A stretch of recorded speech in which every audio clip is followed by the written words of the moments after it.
Hello everyone, so I thought I'd make a video of the paint booth that I made. I made for about 300 bucks using simply box fans from the store, 2x4s, just 8-footers and 10-footers, and just your average painting tarps from Lowe's or Home Depot or wherever you get items like that. This paint booth is 10 foot by 16 foot. I am painting a tractor inside.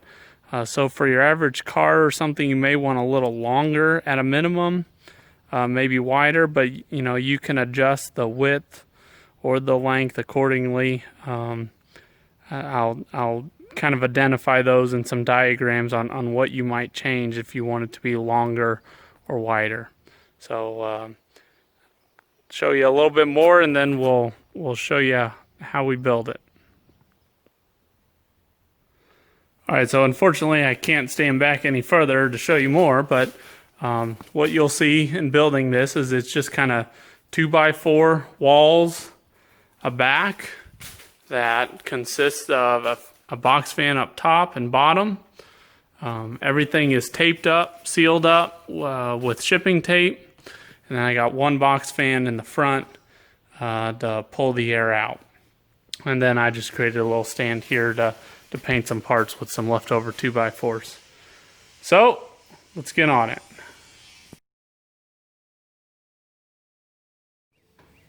Alright, so to get this party started, for each side is what I'm building first. I'm going to build each side in 2 sub-assemblies. So these are all 8-foot 2x4s. So you've got your 3 going, that'll be the height. And then you've got 2 2x4s running for each sub-assembly. And then these corner pieces are just an 8-footer cut in half with a 45 degree. I went ahead and screwed in from the end. I figured that'll work. So I've got 2 sub-assemblies you can see here sitting together. It's going to create the one side. And I'm just going to join them there with a 2x4 on each side. They'll get more stiffness when I put the roof pieces on, but I think that'll do for now. So all together, so far, just a bunch of 2x4s. Alright, so we got these joined together, and I've got the plastic tarp on. I think at this point I wish I would have broken down and gotten a little bit thicker tarp. I think I just got the 1 mil thick because it rips so easily, but I just used a staple gun right there to staple it on. So we'll flip this up and get the other wall together just like this.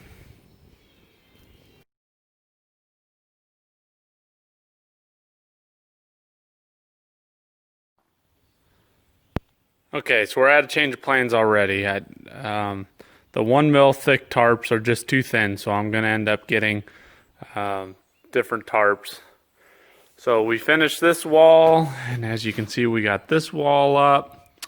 In order to kind of hold these together, I got 2 boards up top, and then I got the 1 board on the far side there connecting the bottom, and I got 1 on the bottom on this side that I'm standing on.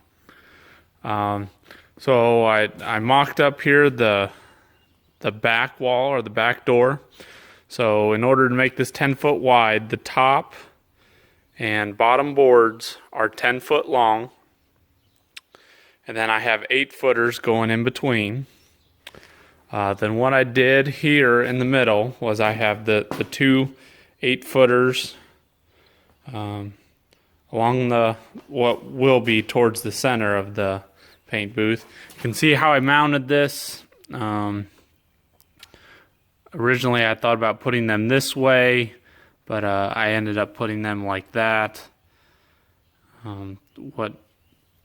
Especially these, I didn't stand up originally. I had these standing up, but then I realized it wouldn't match these, and it would actually stick up taller because that board is effectively standing up then. So we got that right. I mocked up a door, so you'll see this better when it's all standing up. But I had a set of hinges hanging around, so I just kind of jerry-rigged that together and La-di-da.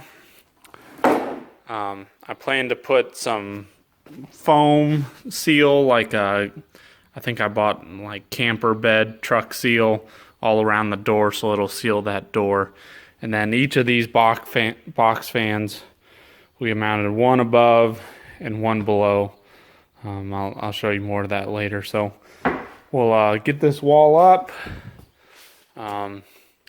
Previously, I was going to put the tarps on the outside. I think I'm actually going to put them on the inside. I've read where you want to keep a positive atmosphere within the paint booth, meaning the pressure is a little bit higher coming in. Seems a little backwards to me, because then if there's any gaps in your seals or anything like that, you'll have air coming out them. But so anyway, with the tarps on the inside, it'll bear against all of the 2x4s in here, versus if I had the tarps on the outside, it would be blowing out, and the only thing holding it would be the staples again, which I'd be afraid would just tear off. So that's why I'm okay building the rest of this before I get the tarps. Then we'll tack them all up in there once we get all this built. So yep, get this up and move on to this front wall here. Alright, so you can see I got this back wall mounted, and I also got the fans in there. I went ahead and just put kind of a board on each side back here to kind of hold that fan in place. I'll get the filters on the back here eventually. We'll tape all that up, and same thing for up there on the board on that side.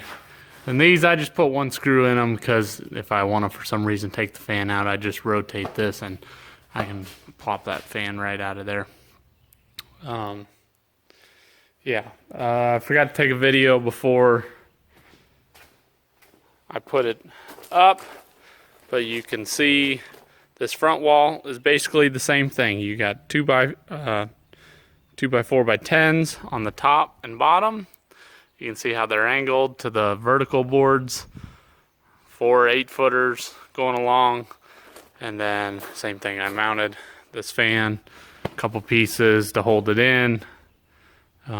This one obviously won't have a filter on it, but I debated whether to put that one down low, and I might see how after it paints I might do that, because my thought is, in order to reduce any overspray coming out of the building here, I might want it down low, because I really don't care if it gets on the ground.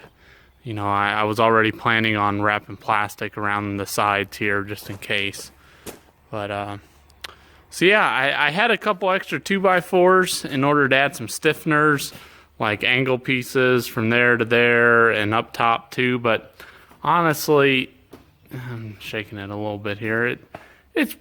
It's stiff enough for what I'm going to be using it for. So I think I'm going to save those 2x4s to create some stands for me to hang stuff in within the booth here. I forgot to mention my door. Got a bunch of cardboard in the way. But yeah, it opens, closes. Not the sturdiest thing, but it'll work. Could you do it better? Why, sure. This is not a permanent install thing. So from here, we're just going to get the seal around the door that I mentioned. We'll get our tarps up and tape everything up and see where we go from there. Alright everyone, so I've used this paint booth a few times now. I thought I'd give you some feedback on my own creation here, what I would maybe do differently. So you can see I got my tractor in here. Sorry, it's a little windy in here today. I don't have the fans on, so it's wanting to blow in a little bit. I got my tractor in here. So originally I had just parts in here. I painted them. I had the little stand that I was hanging parts from. And then ultimately I took this front wall off, and I rolled the tractor in, put that front wall back on. And that is where I would kind of do things a little differently. So of course the top, I just had those 2x4s across the top. How I would do it differently is I would take another one and I would put it across the top up here, and then rather than relying on the tape to seal everything up, because I taped the tarps all the way around and that's kind of my seal, is what I would do differently is how I treated the door back here. Is then that whole front wall would essentially be like your wooden frame, and then I would put some sort of sealant. I would put thicker than this though, more of a foam, and then I would, you know, put the face on and then screw it onto those sides. That way, you know, it's really your foam that's providing your seal, and then it provides a lot more flexibility, because when I took that front wall off and I tore all the tape off, it just didn't want to seal as well again. Even now you can see I got a opening up there in the corner again. So that's kind of one thing that I would do differently if you're going to be taking, you know, a wall on and off a lot. If you're just doing this one shot, then it really doesn't matter. It was working great the first time. It was just untaping the tarps and then taping them back together. Just didn't quite go as well as I'd like to. So, you know, if I ever do this again, because, you know, I'm going to tear this down and probably keep the walls and everything formed, but if I ever put it together again, that's probably one thing I'm going to do, because even now I got to take the tractor out of here, and then I got to paint some more parts, but I wanted to painted parts so I could get ready to put on the tractor. So now the tractor's itself is painted, so I can put parts on the tractor that I've already painted, do a final coat on some of that because of all the screws and things, all the bolts. But overall, yeah, I'm pretty pleased with it. You can see on even the fans back here that are supposed to be the inlet, you know, they got paint in them, which kind of surprised me, but I think it kind of makes sense. It just wipes off. It doesn't really even stick. But, you know, with those filters on the back, the fan just can't draw that much air through it. So I was messing with the speeds of the fan. I forget what speeds I settled on, but, you know, you are going to get some drawback to here. But, because even on the filters back there, you see the paint, but there just isn't enough opening through those filters for these fans to draw all of that air through there, so it ends up sucking some back. But as long as you, I'd say, have the positive pressure, you're doing okay. So yeah, if you guys got any suggestions yourself, thoughts, comments, please be kind if you're critiquing. That's all I ask. Not afraid to take critiques or advice if done nicely or appropriately. So if not, have a good day. Good luck with your own project, and hopefully you guys found this useful.